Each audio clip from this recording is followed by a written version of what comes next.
Só ajeitar aqui que eu tô achando um pouco torta essa câmera.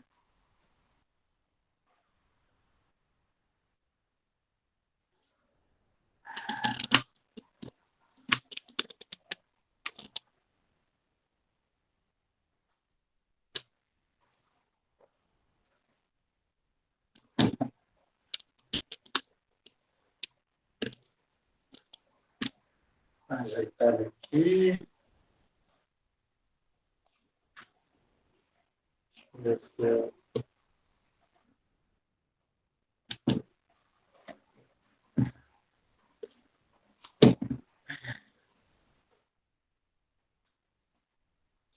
Começa a gravar, ele muda o enquadramento, parece até que...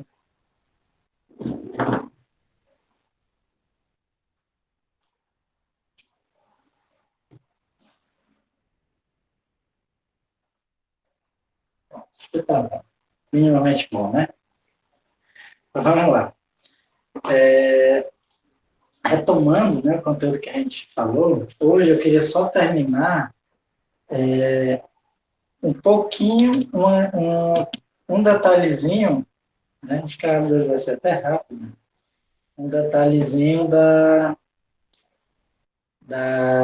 do que a gente viu na aula passada, né? Na aula passada a gente viu, né, que quando um corpo recebia uma certa quantidade de calor, certo? Então, quando era sólido ou líquido, tá? Quando era sólido ou líquido, o que acontecia? O corpo mudava de temperatura, né? Então, você dava aqui calor para algum corpo, né? Seja mole, sólido ou líquido. Aliás, podia acontecer duas coisas, né? Ele podia ou mudar de temperatura, tá? Ou poderia esquentar, certo? Isso eu estou falando em dar calor, né? Mas se eu retirasse calor, também é semelhante, né? Ele poderia esfriar, certo? A temperatura diminuir, ou, ou ele pode mudar de fase, tá? Então, aqui, ó, vamos supor, ele poderia estar aqui, aumentar a temperatura, tá? Certo? Então, o calor, ele aumenta a temperatura, vamos botar assim, ou muda de fase, né?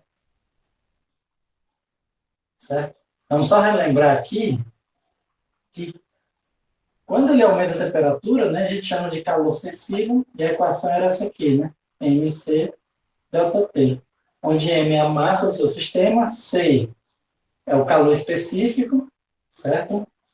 E o delta T é a variação de temperatura. Certo? Se ele muda de fase, a gente chama de calor latente, né? Que é simplesmente M vezes o calor específico latente, tá? O livro tem livro que chama de calor de transformação, tem livro que chama de calor específico latente, certo? O importante é que a gente sabe o que que é, tá?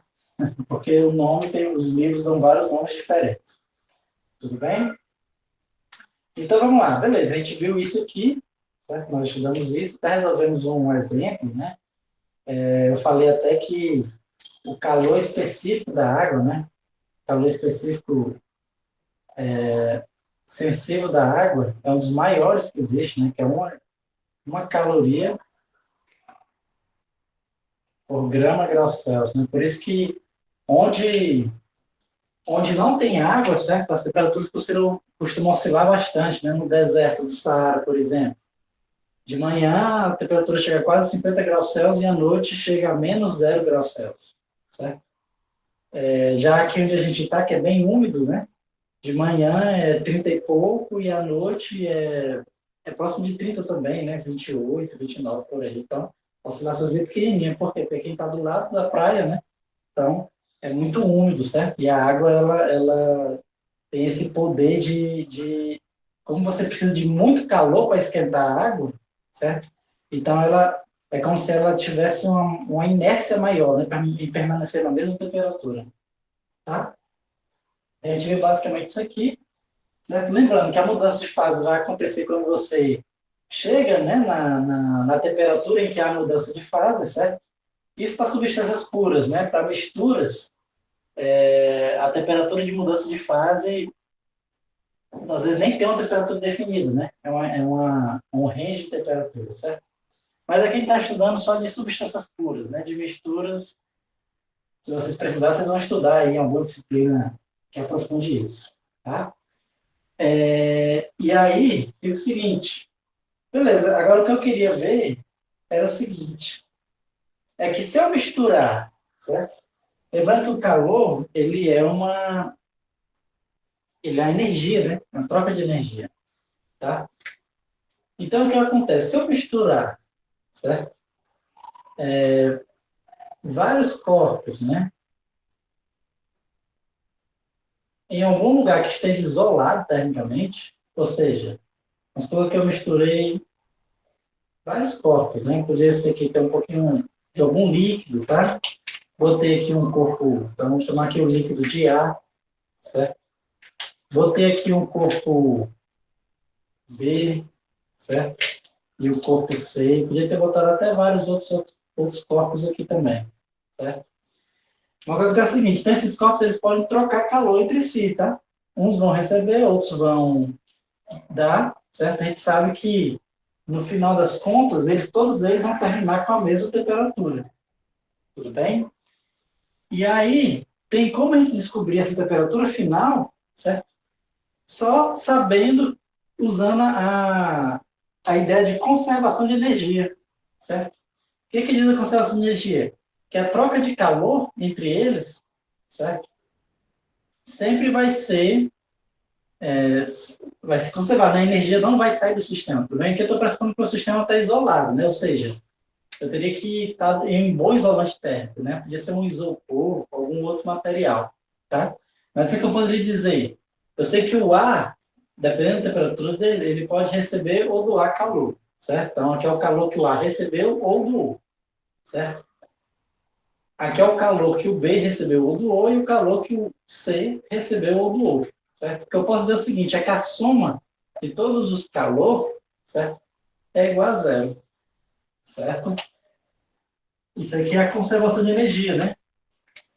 Lembrando o seguinte, que se o corpo recebe calor, o calor é positivo, tá? E se o corpo, se o corpo doou o calor, certo? Ele perdeu o calor, né? O calor é negativo, certo? Então, o que acontece? Por que a soma dá zero? Né? Porque tem alguns deles aqui, um ou dois deles, que ele é negativo, tudo bem? Então, algum que é positivo, algum que é negativo, está fora, porque você soma tudo, dá zero, certo? Isso aqui é para três corpos. Se fosse só dois, você somava só dois, né? De uma forma geral, se for N corpos, né? Você diz que a somatória das trocas de calor, né? Dos calor recebido e doado, certo? É igual a zero, tudo bem? Isso é exatamente a, a conservação de energia, né? A gente pressupõe que nenhum calor entra nem sai.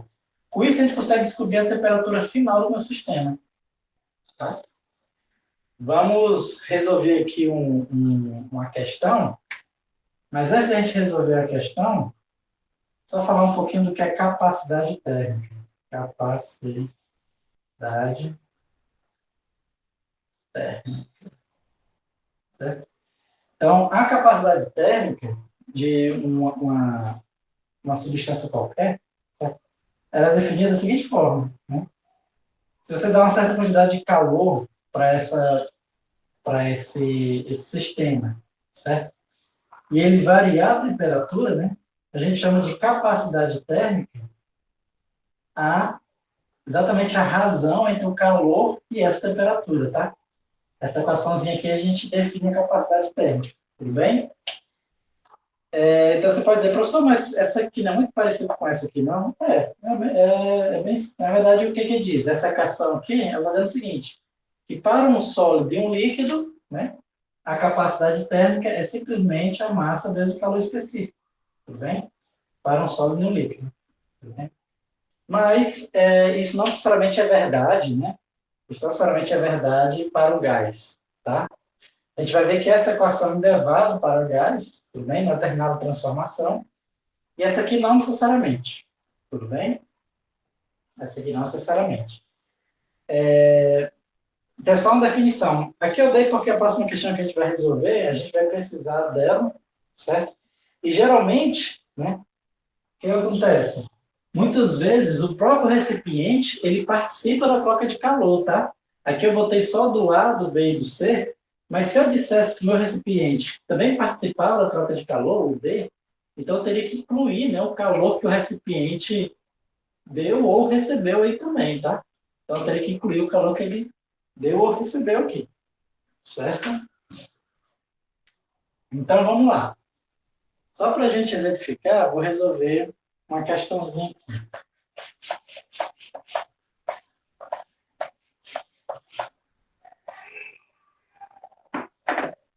Ele diz o seguinte, aqui é a questão do livro, ele fala o seguinte, ó, um lingote de cobre, certo? De massa. Vou pegar aqui. Então, você pegou o cobre, tá? Cobre é Cu, né? De massa, aqui em MC de 75 quilogramas, ou gramas, aliás, é aquecido em um forno de laboratório até uma temperatura inicial, então a temperatura inicial do cobre é de 312 graus Celsius, certo? Em seguida, o lingote é colocado em um beque de vidro contendo uma massa MA de água. Então, ou seja, ele vai colocar esse lingote aí com a massa de água, certo? 220 gramas de água, certo? Beleza. E ele não fala a temperatura da água, certo? Ele diz o seguinte, a capacidade térmica do becker, né? Então, ó, esse Czão aqui, né? Então, ou seja, a gente tem que levar em consideração também que o becker, ele também vai participar aqui da troca de calor, tá? E aí, ó, ele me deu a capacidade térmica do becker, aqui de Czão B, é de 45 calorias por Kelvin. Beleza. Ele disse que a temperatura inicial da água e do becker, então ele já me deu aqui a temperatura inicial da água e do becker, tá? Vamos botar assim, ó. É de 12 graus Celsius. Do becker, 12 graus Celsius. Certo? Ele fala o seguinte, como que o ligote, o becker e a água são um sistema isolado, né? Então, vamos supor que você fez essa mistura dentro de um recipiente que não deixa trocar calor com a atmosfera. Tá? E que a água não é vaporizada, determina a temperatura final do sistema quando o equilíbrio térmico é atingido. Ele vai determinar a temperatura final. Certo? Então, primeiro pede para a gente pressupor que a água não é vaporizada. Sabe que, na verdade, isso é impossível de acontecer, né? Porque quando um objeto quente como esse atinge, né, a água, ela vai vaporizar, né? Na mesma hora, certo? Apesar de que não vai estar errado o nosso cálculo, tá? Porque, assim, se eu não deixar esse vapor de água escapar, certo? Se ele continuar no meu sistema, ele vai continuar trocando de calor, certo? E, no final das contas, a temperatura final tem que ser essa, né? Por quê? Porque a temperatura final é uma consequência da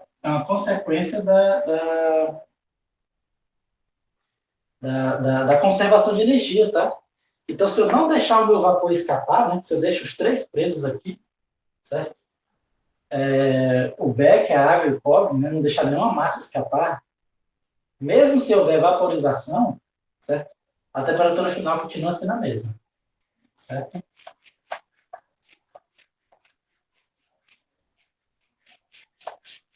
Por quê? Né? Devido à conservação de energia, tá? E aí, para eu achar a temperatura final, o que é que eu vou dizer? Vou dizer que a soma dos calores, né, de cada objeto aí, ó. Então, o calor que o cobre, certo? No caso, o cobre aqui, como ele está a maior temperatura, né, ele vai fornecer calor, né, para a água e para o becken. Então, o calor que o cobre vai fornecer é igual à soma do calor que a água vai receber, mais o calor que o becken vai receber. A soma desses três dá zero, tá? E aí, que acontece? O calor do cobre vai ser o quê? A massa do cobre, né? Vou botar só 100, né? Então fica difícil. Vezes o calor específico do cobre, vezes a variação de temperatura.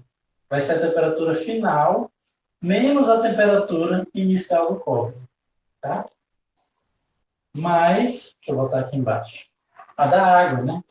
Então, da água vai ser a massa da água, vezes o calor específico da água, vezes a temperatura final, menos a temperatura inicial da água, certo? Mais, aí agora é o do Becker, certo? Só que do Becker ele não me deu a massa, certo? Ele só me deu a capacidade térmica. Então, vai ser a capacidade térmica do Becker, vezes a temperatura final que eu quero descobrir, menos a temperatura inicial do Becker. A soma desses três aqui dá zero. Tudo bem? Mas observe que aqui a temperatura final, ele já deu a dica para a gente, né? Que vai estar abaixo de 0 graus Celsius. Ou vai estar abaixo de 100 graus Celsius, né? Poderia acontecer a temperatura final estar acima de 100 graus Celsius, né? Então, nesse caso, tinha que levar em consideração que a água iria vaporizar, tá? Só que aí que tá, tinha que ter uma temperatura muito grande para conseguir vaporizar toda essa quantidade de água e ainda aumentar a temperatura, certo? Então, em geral, a gente pressupõe aqui que a temperatura, se você for chutar, né, sempre é bom chutar que você não consegue vaporizar toda a água, tá? Você precisa de uma energia muito grande para vaporizar toda a água. Mas pode acontecer, se a temperatura fosse muito elevada, pode acontecer. Então, vamos só substituir as coisas, né? A massa do cobre é 75. O calor específico do cobre, ele tem que dar na questão, tá? Eu vou pescar aqui. O calor específico do cobre é 0,0923. Vezes a temperatura final que eu quero descobrir, menos a temperatura inicial do cobre, que é 312, né? 312. Mais, agora vamos para a da água, né? Massa da água, 220. Calor específico da água, 1. Vezes temperatura final, né? Menos a temperatura inicial da água, que é 12. Certo? Agora vamos para o Becker, que é o calor específico do Becker, 45, né? Vezes a temperatura final, menos a temperatura inicial, que é 12. Certo? Então, a soma de tudo isso aí tem que dar zero. Tudo bem? Vamos ganhar um espaço aqui, né? Deixa eu apagar aqui.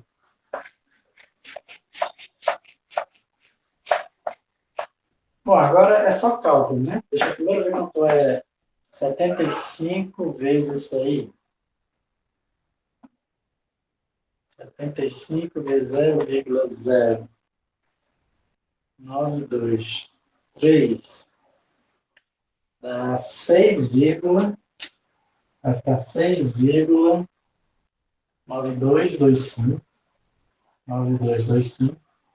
Que multiplica essa mesma diferença de temperatura, né? Que eu não fiz nada, TF menos 312, certo?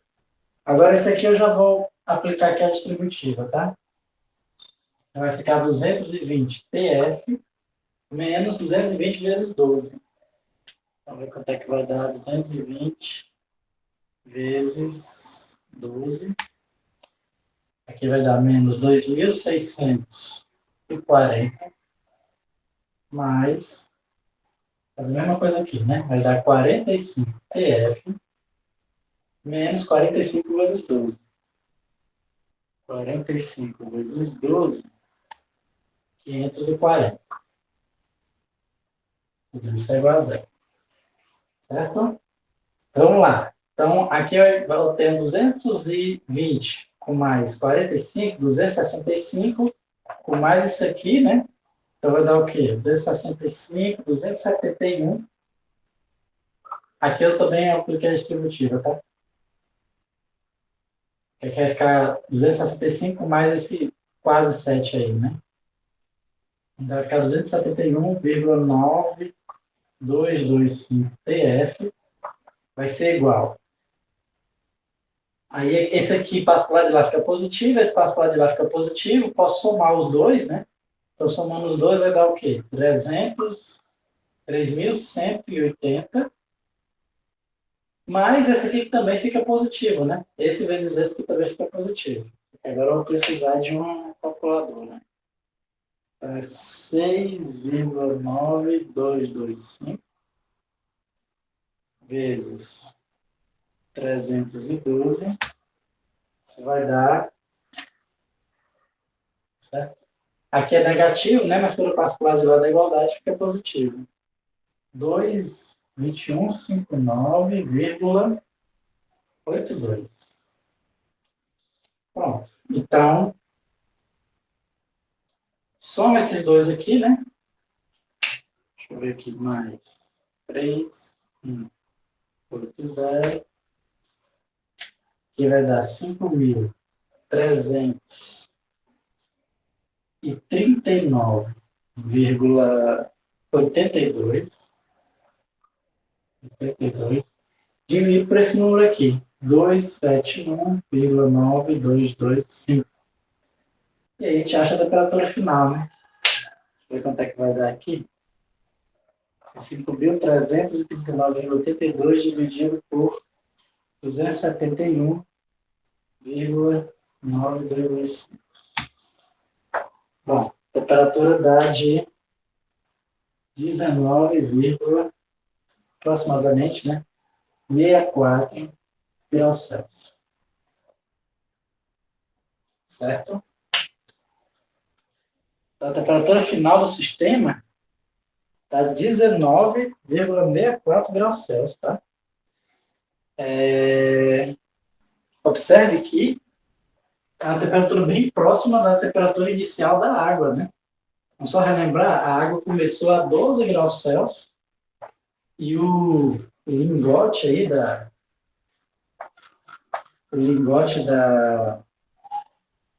de cobre começou a 312, né? Então, ou seja, o cobre ele saiu de 312 e foi para 19,664 graus Celsius, enquanto que a água, né, e o Becker saiu de 12, certo? Aqui mais o Becker, e foi para 19,6, né? Então, ou seja, enquanto que esse aqui baixou quase 300 graus Celsius, né, a água só subiu, sei lá, uns 8 graus Celsius aí, né? Menos de 8 graus Celsius, certo? Isso acontece exatamente pela propriedade que eu falei sobre a água, né? Exatamente porque a água ela tem um calor específico muito grande, né? Calor específico muito grande, e aí é como se ela tivesse uma maior inércia, certo? Mesmo, em mudar de temperatura, né? Na realidade, a inércia é causada tanto pelo calor específico quanto pela massa, né? O produto dos dois, tá? Na realidade, tem como a gente ver isso aqui, como eu substituir nos números, tá? Eu substituir nos números, não deu para a gente ver, né? Mas a gente consegue achar a temperatura final do meu sistema, tá? Se houver só calor sensível, tá? Como se fosse simplesmente uma média ponderada, tá? Então, o que é uma média ponderada? Tem a média normal, certo? Vamos supor que eu fosse três objetos, como é esse caso aí, né? É uma média, tá? Desses três objetos, só que com peso. E o peso é exatamente a capacidade térmica, tá? Então, a temperatura final, você sempre pode achar como sendo uma média ponderada, certo? E aqui embaixo é a soma dos pesos, né? Na média ponderada é sempre assim, tem os pesos, né, de cada número, e aqui embaixo vem a soma dos pesos, certo? E o peso, e lembrando, na média ponderada, né, aquilo que tem mais peso, ele puxa a média para próximo dele. Por isso que a gente chama de média ponderada, né? Porque tem alguma coisa que tem mais peso, né? E aí ele puxa a média para próximo dele, né? Então a água, que tinha o maior peso, puxou a média, que era a temperatura final, para o lado dela, tá? Por que ela tinha um maior peso? Né? Porque a capacidade térmica, né? A capacidade térmica da água era a massa, que era 220, vezes 1, certo? Que era o próprio 220, né? A capacidade térmica do cobre, por exemplo, que era da água, né? A do cobre, certo? Era a massa do cobre, eu já esqueci quanto era, vezes a capacidade térmica do cobre. Sendo que esse produto dava o quê? 6,9225. Certo? Ou seja, observe que o peso da água, né, ele tem, ele é,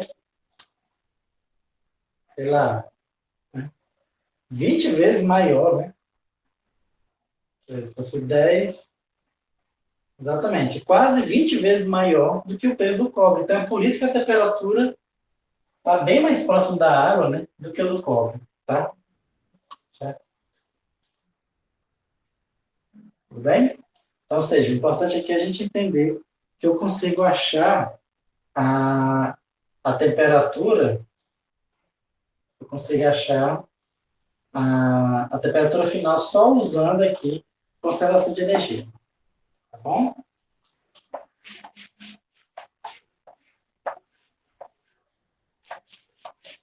Só apagar aqui. Vamos lá, e só para a gente finalizar aqui a aula de hoje, nós vamos entender um pouquinho com o que acontece agora quando você fornece calor para, para o gás, tá? Então, tudo isso que a gente estava vendo sempre era sólidos ou líquidos, certo? Agora a gente vai entender o que acontece quando você fornece calor para o gás, tá? Fornece calor para o gás. Deixa eu só colocar aqui. O que acontece, né? Então, vamos botar aqui assim, ó. Absorção de calor por um gás. Tudo bem? Então, o que acontece? Vamos entender um pouquinho, certo? Então, quando você fornece calor a um gás, tá? Então, vamos supor que eu tenho um gás aqui, ó. Ele está preso num certo recipiente, certo? Então, um gás aqui está preso num certo recipiente.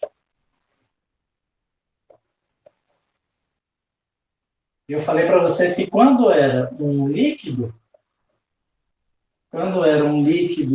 e só vou esquentar esse gás aqui, né? Ou um sólido, basicamente a gente só muda a temperatura dele, tá? É que eu estou fornecendo calor, né? Fornecendo calor aí. No gás, é um pouco diferente, tá? Então, é só você lembrar da panela de pressão. Quando você esquenta o gás, né, você não só muda a temperatura dele, tá? Você pode mudar outras propriedades, né? Você muda, por exemplo, a pressão, né? Quando eu esquento o gás dentro da panela de pressão, o que pode acontecer? A temperatura do gás aumenta, mas aumenta o que também? A pressão, tá? Então, quando você fornece calor para um gás, certo? Você não muda só a temperatura, tá? Você pode mudar a pressão, né? Isso na panela de pressão, né? Mas se por acaso a panela de pressão não tivesse aquela tampa presa, né? A tampa pudesse aumentar ou diminuir, eu iria mudar o volume também, tá? Eu iria mudar o volume, certo? Provavelmente eu iria aumentar o volume também, certo? Até porque se aumenta a pressão, né? A tendência é aumentar o volume. Tudo bem? Ou seja, em outras palavras, né? Em um gás, né? Quando você fornece calor no gás, eu posso mudar a temperatura, a pressão e o volume, tá? Ou seja, a gente diz que o gás sofreu uma transformação gasosa. Ele saiu de uma determinada pressão, temperatura e volume e foi para outra temperatura, outra pressão e outro volume. Então, aqui ele sofre uma transformação gasosa. Então, quando você fornece calor a um gás, ele sofre uma transformação gasosa, né? E aí, tem aquelas... Vocês devem até lembrar, né? Deve ter visto no ensino médio, os vários tipos de transformação gasosa, né? Pode ser isobárica, isotérmica, isovolométrica, a gente vai ver todos esses, tá? Mas por enquanto eu quero que a gente entenda simplesmente o seguinte, que quando a gente fornece calor com gás, pode modificar, certo? Essas três propriedades, tudo bem? Na realidade, pessoal, no líquido e no sólido, a gente também muda essas três propriedades, né? Lembra, quando eu forneço calor para um sólido, por exemplo, certo? Ele não só aumenta a temperatura, né? Como ele também dilata um pouco, tá? Então, ou seja, eu também estou mudando tanto a temperatura dele, como também estou aumentando o volume dele, porque ele dilata um pouco, tá? Se esse sólido tivesse sendo comprimido, a gente ia ver que até a pressão que ele exerce aumenta também, certo? Se ele estivesse sendo comprimido, se ele estivesse preso, né, em algum lugar, certo? Ou seja, essa mudança aqui, né, de pressão, volume e temperatura também acontece com o sólido. Mas qual a diferença? Sólido e líquido. Mas qual a diferença? A diferença é que em sólidos líquidos, essa mudança do volume é muito pequena, né? Como a gente viu, a dilatação térmica ela é muito pequena, certo? Então ela tende para zero, né? Assim como a variação da pressão, né? Ela também é muito pequena, então ela também tende para zero. É por isso que a gente só estudou a variação de temperatura em sólidos e líquidos, tá? Mas em gás não, essas variações são bem relevantes. E a gente tem que levar em consideração essas variações, certo? Então, da mesma forma que a gente achou uma relação, né? A gente tinha uma relação que eu calculava, né? A partir do calor, eu calculava a variação de temperatura, tá? A gente tinha essa relação, né? Ó, MC delta T, tudo bem? Agora, o que eu quero? Eu quero achar uma relação que eu associe calor com a variação de temperatura, com a variação de pressão e com a variação de volume, certo? Eu quero achar uma relação aqui do calor com a variação dessas três variáveis, tudo bem? Eu preciso achar essa relação, certo? Essa relação aqui, pessoal, também a gente consegue achar entendendo que o calor é energia, tá? A gente vai achar essa relação e ela é conhecida como a primeira lei da termodinâmica, certo? É a relação que a gente usa para achar como é que o calor altera as variáveis aqui, como é que ele pode alterar, tudo bem? As variáveis de estado do sistema, certo? Mas antes da gente ver a primeira lei, certo? Antes da gente ver a primeira lei, a gente precisa ver um conceito importante, que é o conceito de trabalho que um gás realiza, certo? Então, a gente viu o conceito de trabalho lá na Física 1, né? Que lá a gente dizia que era um trabalho que uma força realizava, certo? Mas o conceito de trabalho ele faz muito mais sentido aqui na termodinâmica do que lá, tá? Lá a gente chama de trabalho, não sei nem porquê, não dá nem para entender. Mas aqui dá para a gente entender facilmente porque a gente chama de trabalho, né? Por quê? Porque a gente faz o gás trabalhar para a gente, tá?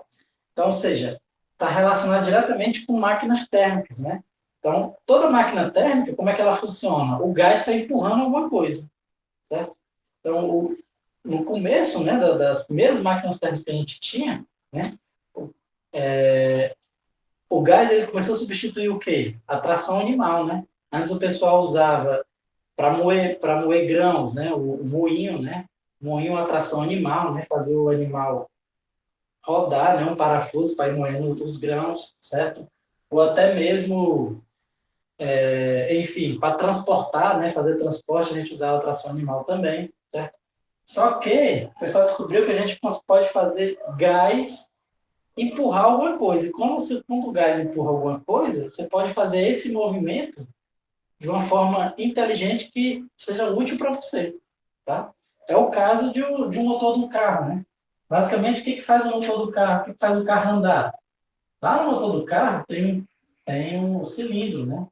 Tem um cilindro e tem um pistão, certo? Então, basicamente, como é que ele é feito? Basicamente, se joga, né, gasolina aqui dentro, tá? Joga gasolina e ar aqui dentro, certo? E aí, acende uma faísca, né? Acende uma faísca. No que acende essa faísca, a gasolina explode, certo? Então, há uma reação química, né? Que você gera uma expansão gasosa.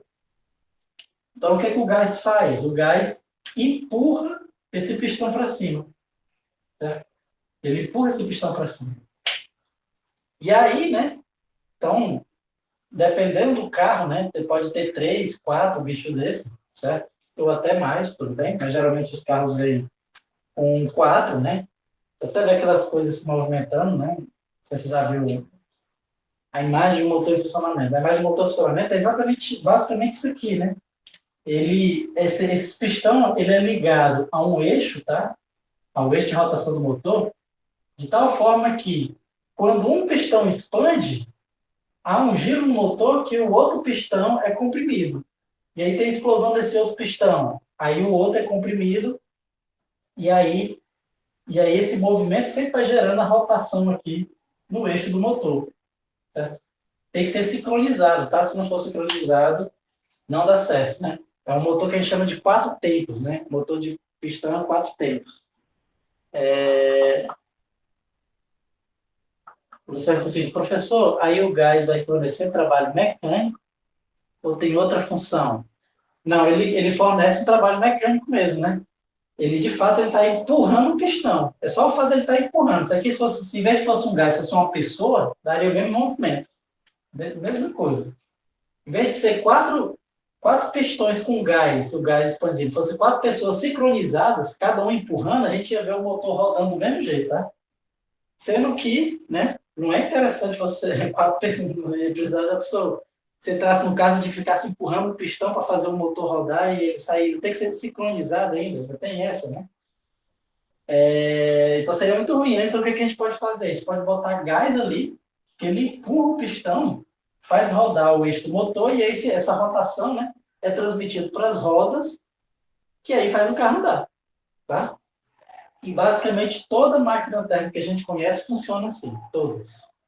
Todas. É um gás que você faz expandir e se empurra esse pistão e esse pistão ele é transmitido para fazer rodar alguma coisa e assim todo motor funciona assim, tá? Só que muda é os mecanismos de transmissão, né?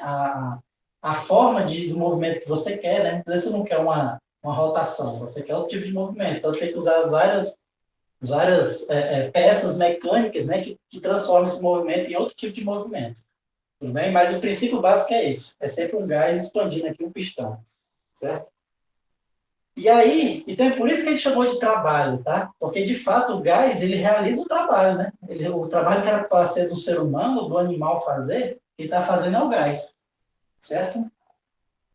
E aí, ó, então, ou seja, a gente já tem uma ideia aqui, né, de como é que se calcula trabalho, né? O gás, ele tem que empurrar alguma coisa, tá? Ele tem que empurrar alguma coisa. Ele empurrar alguma coisa significa dizer o quê? Que aumentou o volume, certo? Então, quando há um aumento do volume, certo? A gente diz que o gás realizou o trabalho, certo? Então, a gente diz o seguinte, ó, quando há um aumento do volume, então a gente diz que a variação do volume é positivo, a gente diz que ele gera um trabalho positivo, tá?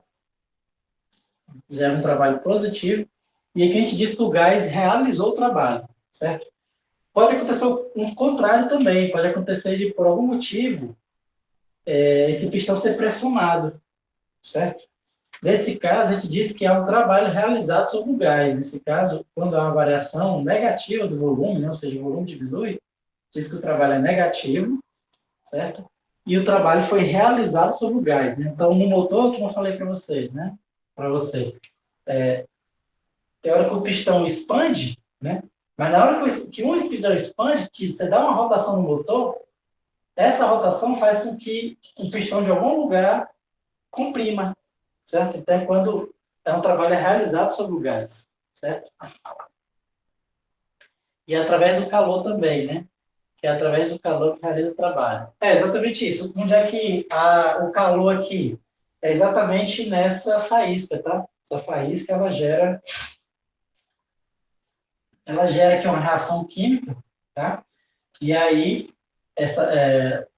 usando esse calor aqui transmitido nessa faísca, você gera uma reação química que gera todo esse efeito. Tudo bem? Então, é o calor também, né, necessário para fazer o carro funcionar, aí, certo? O motor funcionar. Tudo bem? Beleza, então a gente já percebe o seguinte, que o trabalho ele está relacionado com a variação do volume, tá? Inclusive, né, se a variação do volume for positiva, é trabalho positivo. Se a variação do volume for negativa, trabalho negativo. Se a variação do volume for igual a zero, significa que o trabalho é igual a zero também, certo? Ou seja, o gás não realizou o trabalho, né? Se o volume ficou o mesmo, né, o gás não empurrou nada, nem nada empurrou o gás. Então, o trabalho é zero, certo? Então, como é que a gente calcula, né, o trabalho realizado por um gás, certo? Trabalho realizado por um gás. Então, a gente calcula da seguinte forma, certo? A gente já percebe que ele vai depender do volume, tá? Ele vai depender do volume. E o trabalho, lembrando que o trabalho é uma energia também, certo? O trabalho é uma energia, tá? Então, a gente até poderia, certo? Para deduzir a formulazinha do trabalho, a gente poderia até partir daquela ideia, né, de que a gente intuitivamente entender como é que a gente calcula o trabalho, daquela ideia mecânica, né? De que o trabalho, por exemplo, é força vezes a distância, tá? Então, poderia ser a força que o gás realiza aqui, certo? Vezes essa distância que foi percorrida, tudo bem? Sendo que a força eu posso escrever como sendo o quê? A força eu posso escrever como sendo a pressão vezes a área, certo? Então, ficaria pressão vezes a área vezes a distância. A área é essa área do pistão, né? Ó? É a área do pistão, certo? E aí, a área vezes a distância, né? Ó, se eu pegar essa área aqui que ele expandiu, vezes essa distância aqui, o que eu tenho? Exatamente a variação do volume, certo? Então, meu trabalho, ó, ele seria simplesmente a pressão vezes a variação do volume, tá? Só para a gente entender intuitivamente de onde surge essa forma do trabalho, certo? Essa equação que a gente deduziu, ela está correta, tudo bem? Ela está correta, mas ela só é válida se a pressão for constante, tá? Essa forma só é válida se a pressão for constante. Se a pressão não for constante, essa fórmula não é válida, tudo bem? Então, ela só é válida para pressão constante, certo? E se a pressão não for constante, como é que a gente calcula, né? Então, vamos pegar aqui, a gente precisa olhar no diagrama PV, certo? O que é o diagrama PV? É onde a gente traça a pressão e o volume do meu sistema. Só ver aqui. Numa máquina térmica, o calor cedido a um gás pode apenas, em parte, ser usado para realizar trabalho mecânico. A sua pergunta aí é exatamente a segunda lei da termodinâmica, né? Assim, em uma determinada transformação, certo? Em uma única transformação, você consegue transformar todo o calor em trabalho, certo? Em uma única etapa de uma máquina térmica. Mas a máquina térmica, a gente vai entender que ela funciona em um ciclo.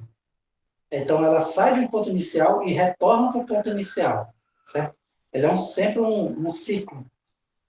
Porque tinha que ser, né? Porque, tipo, então, para o motor funcionar, né? O motor ele não pode funcionar só uma vez e acaba pronto. O carro só anda um pouquinho e para. Não pode ser assim. Ele tem que ficar funcionando direto. Então, para ele funcionar direto, ele sempre tem que voltar para a posição, para a condição inicial dele, que aí ele consegue fazer o motor girar de novo e assim vai andando e ele consegue, teoricamente, enquanto houver combustível, para sempre andar, né? Então, assim, então, sempre é um ciclo, certo? E aí, quando você analisa o ciclo completo, né, você não consegue transformar todo o calor em trabalho. Isso é o que diz a segunda lei da termodinâmica. Tá? Ou seja, não existe uma máquina com eficiência perfeita, né, uma máquina térmica com eficiência perfeita. A gente vai ver que a eficiência é exatamente o calor que você fornece, né, que é como se fosse o combustível que você está fornecendo, aliás, é o trabalho que você ganhou, né, que é a sua recompensa, dividido pelo calor que você fornece. O calor que você fornece é como se fosse o combustível que você está dando, né? O quanto você gasta para fazer aquela máquina funcionar, certo?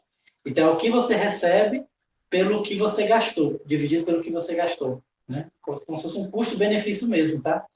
E aí, a gente vai ver que não existe, é impossível você ter uma máquina térmica com uma eficiência 1, em que todo o calor que você fornece é igual ao trabalho que você recebe de volta. É impossível você fazer isso em uma máquina térmica, tá? Em um ciclo fechado. Em uma etapa você consegue. Em uma determinada etapa, né? Ou seja, não é num ciclo fechado, você consegue todo o calor que você fornecer transformar em trabalho, certo?